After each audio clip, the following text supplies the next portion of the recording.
Quand vous pensez à un pirate, qu'est-ce que vous voyez? Une jambe de bois, un perroquet et un cache-œil. Hollywood nous a fait croire que c'était le signe d'un œil perdu au combat. C'est faux. Ce morceau de tissu n'était pas là pour cacher une blessure. C'était une technologie militaire de pointe. Posez-vous la question 2 secondes. La vie d'un pirate, c'est le combat. C'est l'épée, le pistolet, le corps à corps sur un pont qui bouge.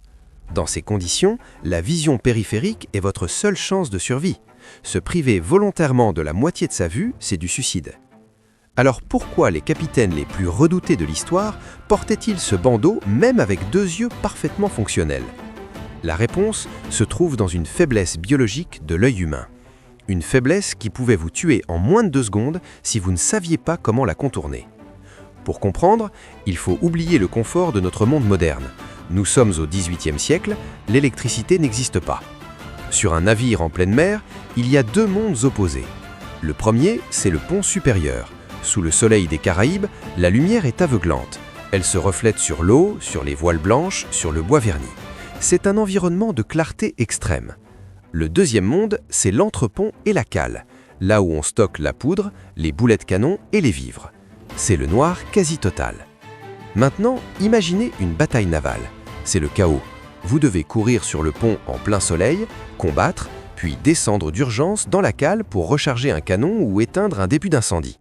Vous passez de la lumière extrême à l'obscurité totale en une fraction de seconde. Et c'est précisément à cet instant que le pirate est vulnérable. Vous avez tous déjà vécu ça.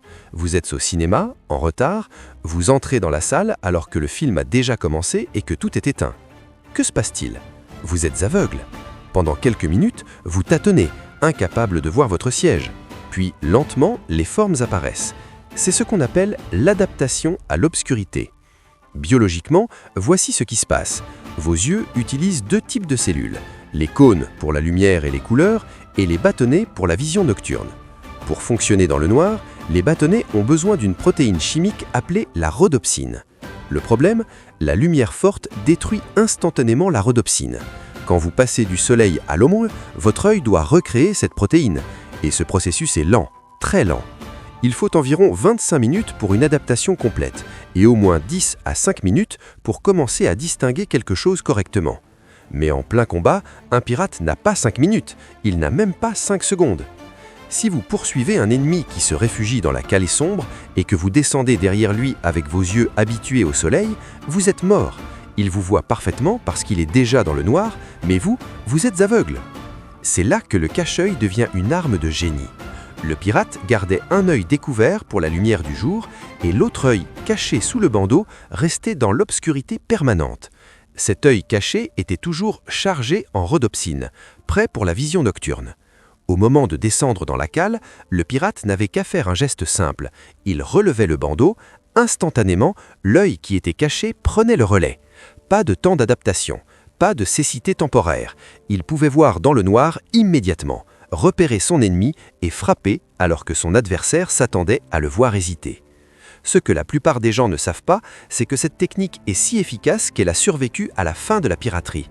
L'armée américaine l'a utilisée bien avant l'invention des gonnettes de vision nocturne. Dans les manuels de pilotage de la Seconde Guerre mondiale, on conseillait aux pilotes de chasseurs nocturnes de fermer un œil s'ils devaient allumer une lumière dans le cockpit ou s'ils étaient éblouis par un projecteur ennemi. L'objectif était exactement le même, préserver la vision nocturne d'un seul œil pour ne pas perdre le contact visuel avec la cible dans le ciel noir. Le cache-œil n'était pas un accessoire de mode ou une preuve de blessure, c'était l'ancêtre biologique des lunettes infrarouges, un hack du corps humain pour survivre dans 2 environnements incompatibles. Voilà pourquoi les pirates portaient un cache-œil. Ils sacrifiaient leur vision en 3D et leur champ de vision pour gagner un super pouvoir, la vision instantanée dans l'obscurité. La prochaine fois que vous verrez un enfant déguisé en pirate pour Halloween, vous saurez que son costume cache en réalité une astuce scientifique qui a décidé du sort de centaines de batailles navales. Si cette vidéo vous a plu, la prochaine va s'attaquer à un autre mystère technologique. Pourquoi les claviers d'ordinateur ne suivent pas l'ordre de l'alphabet? Si cette vidéo vous a appris quelque chose, abonnez-vous. On publie 2 fois par semaine et chaque vidéo répond à une question que vous vous êtes posée sans jamais chercher la réponse.